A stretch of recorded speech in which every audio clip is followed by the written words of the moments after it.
तुकाराम महाराजांच्या पालखीचं गोल रिंगण संपन्न, नेत्रदीपक सोहळा पाहण्यासाठी गर्दी। अकलूज नगरीत हरिनामाचा गजर।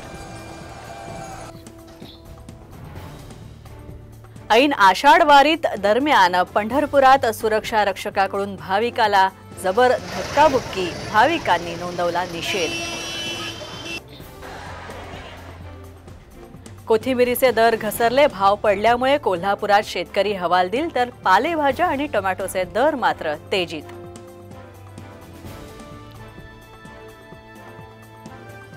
भंडाऱ्यातील गोसेखुर्द धरणाचे 2 दरवाजे अर्ध्या मीटरनं उघडले, पाण्याचा विसर्ग सुरू, नदीकाठच्या गावांना सतर्कतेचा इशारा।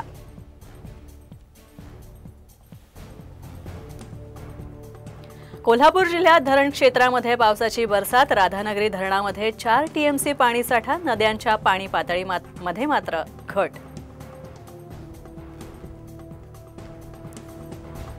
नाशिककरांवरील पाणी कपात तुर्तास टळण्याची शक्यता, 3 दिवसात गंगापूर धरणाच्या पाणलोट क्षेत्रामध्ये झालेल्या पावसामुळे पाण्याची पातळी वाढली।